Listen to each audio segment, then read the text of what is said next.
Herkese salam. Mən bu videoda bugün keçirilmiş sonuncu 9-cu sinif buraxılış imtahanının Azərbaycan dili fənnindən qrammatika suallarının izahını verəcəm. 27-ci sual. İcbar növ feilləri müəyyən edin. İcbar növün şəkilçisi dır, və t şəkilçisidir və burada işi üçüncü bir şəxs görür. Ütülət, mişarat, möhürət. Bəli, bizim cavabımız olacaq burada A variantı. Çünki həm şəkilçimiz mövcuddur, t şəkilçisindən düzəlib, həm də işi üçüncü bir şəxsə gördürürük. 28. Küməsin diksiyələrinə aid sözlərin işlənmə ardıcıllığını müəyyənləşdirin. Əlbəttə, dünyanı qadınlar idarə edir. Lakin tarixçilər ancaq kişilərin adını bilirlər. Deməli, burada əlbəttə var bizdə modal söz kimi, təsdiq bildirən modal söz, yəni 1 ilə başlayacağıq.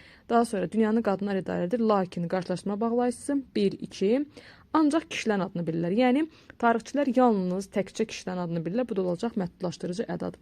Cavabımız olacaq 1, 2, 4, yəni D variantı. 29-cu sual. Verilmiş cümlə ilə bağlı uyğunluğu müəyyən edin. Getmək istəmirdim, ancaq o israr etdi. Gəlin cümləni təhlil edək. Nə etmək istəmirdim, getmək istəmirdim. Kim, mən. Nə etdi, israr etdi. Kim, o. Gördüyünüz kimi, hər iki tərəfində yəni ayrı mübtəda xəbər mövcuddur. İndi, birdə deyir ki, tərkib hissələri bağlayıcı ilə bağlanmışdır. Bəli, çünki burada ancaq bağlayıcısı var. Ona görə biri götürəcəm. 2-yə baxaq. Həmcins xəbərli sadə cümlədir. Xeyr, bu yanlışdır. Çünki bu cümlədə 2 dənə ayrı-ayrı xəbər var, 2 dənə də ayrı-ayrı mübtəda var. Ona görə 2 yanlışdır. O cəhətdən A olmayacaq, C olmayacaq, D olmayacaq. Biri də götürəcəmsə deməli cavabımız olacaq burada B variantı. İndi yanlışa baxaq. Tərəflər arasında bərabər hüquqluluq vardır. Bəli, bu çünki tabisiz mürəkkəb cümlədir. Lakin bu doğru fikri olduğuna görə, yanlışa yazıldığına görə götürməyəcəyik. 4-cüyə baxaq. Tərkib hissələrinin biri şəxsi cümlədir. Xeyr, hər ikisi müəyyən şəxsi cümlədir. Çünki hər ikisində mübtəda var. Ona görə də 4 yanlışdır, yanlışa yazılıb və doğru yazılıb. 30-cu sual. Biri ismi birləşmədir. Qaça-qaça gələn yox, feili sifət tərkibidir, bu yəni feili birləşmədir. Yarışda qalib gəlmək, bu da eyni ilə nəslər tərkibi feili birləşmədir. C, bəli, ellər yaraşığı, bəli, bizim ismi birləşmədir bu. D-yə baxaq, dərs oxuyanda bu da feili birləşmədir, yəni feili bağlama tərkibidir. Y, yaxşı oxumadan bu da feili bağlama tərkibidir, yəni feili birləşmədir. Ona görə ellər yaraşığı olacaq ismi birləşmə. 31-ci suala baxaq. Ələyim sözündə bitişdirici samit işləndiyi nəzərə alınsa, hansı fikirlər doğru olacaq? Deməli, ələyim sözünü biz iki cür düşünə bilərik. Bir var mənim ələyim, yəni mənsubiyyət kimi düşünmək olar. Bir də var mən ələyim nəysə. İndi bu bizdən bitişdirici samit dediyinə görə, deməli, buradakı y bitişdirici olacaq. Yəni, buradakı y ələk sözündəki k-y əvəzlənməsi olmayacaq. Yəni, o bitişdirici olmasaydı, o zaman belə ola bilərdi. Mənim ələyim. Mənim ələyim olsaydı, o zaman y orada bitişdirici olmayacaqdı. K-y əvəzlənməsi olacaqdı. Yəni, ələk, mənim ələkim elə bil ki, k-y əvəzlənməsi olacaqdı. Ancaq o bizdən onu istəmir. Yəni, mən ələyim, bunu istəyir bizdən. Və o şəkildə götürdükdə bizdə belə təhlil olunacaq. Yəni, mən ələyim dedikdə, əl sözün kökü, leksik, yim də burada olacaq şəxs sonluğu.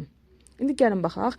2 leksik bir qrammatik şəkilsindən ibarətdir. Xeyr, bu digəri olsaydı, yəni, mənim ələyim olsaydı olacaqdı. Ona görə bir yanlışdır. 2-yə baxaq. Əvvəlində mənim vəzli işlənə bilər. Xeyr, bu digərində olsaydı olacaqdı. Bunda mən ələyim belə olacaq. Ona görə 1-2 yanlışdır. 3-ə baxaq. Təsriflənən feildir əmr şəklindədir. Bəli. Əmr şəklindədir, çünki burada şəxs sonluğundan istifadə olunub. 3-ü götürəcəm. Birinci şəxsin təkkində işlənib, bəli, mən ələyim, çünki birinci şəxsdir bu. 5-ə də baxaq, feili xəbərin ifadə vasitəsi ola bilər, yəni feili xəbər kimi işlənə bilər, bəli. Deməli, cavabımız olacaq burada bizim 3, 4, 5, yəni C variantı. 32-ci sual. Hansı cümlədə bütün sözlərin yazıcı tələffüzü fərqlidir? A-dan başlayaq, bəz qalası, bunlar fərqlənmir, ona görə A deyil. B-də arazın fərqlənmir. Amma qanlı fərqlənir artıq. Ona görə B deyil. C-də qonaqlar gələcək. Bəli, bunların hər ikisi fərqlənir. Yəni, qonaqlar X kimi, gələcəkdəki X iştirik, yəni İ kimi olacaq. Ona görə cavabımız olacaq C variantı. D-yə də baxsam, burada Süleymana fərqlənmir. Ona görə götürməyəcəm. Y-də də kəndə çatanda şərqə aşırda heç bir fərqlənmir. Ona görə götürməyəcəm. 33-cü sual.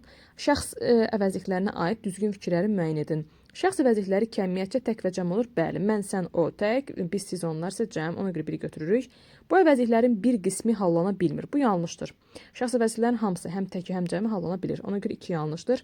3-cü şəxsi bildirən əvəzliklər insan, heyvan və cansız əşyalara aid olur. Bəli, yəni o və onlar həm insanı, həm heyvanı, həm də cansız əşyalar bildirə bilir. Cümlənin yalnız mübtədası ola bilər. Xeyr, hər bir cümlə üzvü ola bilər. 5-ə baxaq. Mən və biz əvəzlikləri yiyəlik halda digər əvəzliklərdən fərqli şəkildə qəbul edir. Bəli. Bu o deməkdir ki, yiyəlik halının şəkilsi ın, in, un, ündür. Lakin mən və biz sözlərində ın, in, un yox, im, umu qəbul edir. Ona görə də 1, 3, 5, yəni cavab olacaq A variantı. 34. Havanın təmizliyi sağlamlığın birinci şərtidir cümləsində mübtəda nə ilə ifadə olunub? Cümləni təhlil etsək, nədir sağlamlığın birinci şərtidir, nə havanın təmizliyi? Yəni bu olacaq ismi birləşmə, yəni Y variantı. 35. Düzəltmə sözlər sırasını müəyyən edin. A variantında dumanlı düzəltmədir, lakin oxumaq sadədir, götürmək olmaz. Ölçülü, sözün kökü ölç, ölçülü, bəli düzəltmədir. Qayğıkeşlik, qayğıkeşlik düzəltmədir. Bağlantı bağ, bağla, bağlan, bağlantı bəli. Cavabımız olacaq B variantı. C variantı kəsərli, kəs, kəsərli düzəltmədir. Arxayınlıq, arxayınlıq, ancaq qardaş pozur burada. D variantında sürməli, sür, sürmə, sürməli ola bilər düzəltmə. Sədaqətli düzəltmədir, lakin çəməndən burada pozur. E variantında da sürməyi düzəltmədir, şabal düzəltmədir, lakin çəhrayı sadədir. Ona görə götürməyəcəyik. 36. Hansı nümunədə ilk söz yalnız xitab kimi düşünülə bilər? A variantında sahib, Elşən, Tuqay tədbirə dəvət etdilər. Burada sahib sözünü biz xitab kimi də düşünə bilərik. Yəni sahib, Elşən, Tuqay tədbirə dəvət etdilər. Belə də demək olar. Ancaq sahib, Elşən, Tuqay tədbirə dəvət etdilər. Belə də demək olar. Yəni burada yalnız xitab kimi düşünülmür. Ona görə A deyil. Sabir, Orxan, Turac və Anarla danışılsın. Bu da əslində elə A kimidir. Yəni bunu da xitab kimi də düşünmək olar, digər formada da düşünmək olar. Yəni Sabir, Orxan, Turac və Anarla danışılsın. Ya da ki Sabir, Orxan, Turac və Anarla danışılsın. Yəni həmcə söz kimi düşünmək olar. C-yə baxaq. Akif, Vəli və Toğrul danışsınlar. Yəni bu da onun kimi. Akif, yəni xitab kimi düşünsək belə olacaq. Akif, Vəli və Toğrul danışsınlar ya da Akif, Vəli və Toğrul danışsınlar. Yəni həm həmcə söz kimi, həm də xitab kimi düşünmək mümkündür. Aysu, Nuray və Zəhra ilə məsləhətləşsin. Burada da yenə də Aysu, Nuray və Zəhra ilə məsləhətləşsin. Yəni o, yəni burada həm də söz kimi ya da Aysu, Nuray və Zəhra ilə məsləhətləşsin. Yəni kimsə Nuray və Zəhra ilə məsləhətləşsin. Yəni belə düşünmək olar. Ona görə yalnız xitab kimi düşünülmür. Burada cavabımız olacaq bizdə Y variantı. Lalə, Əhməd də uğurda hesabat hazırlasınlar. Bəli, burada ancaq belə xitab kimi düşünülür. Yəni Lalə, Əhməd də uğurda hesabat hazırlasınlar. Yəni burada həmcə söz kimi düşünmək olmur. O zaman gərək Lalənin yanında dadə bağlayıcısından istifadə olunardı. Ona görə alınmır. Cavabımız olacaq Y variantı. Bu qrammatikadan bu qədər. Mətn suallarını da birazdan paylaşacağım. Videonu bura qədər izlədiyiniz üçün təşəkkür edirəm. Sağ olun.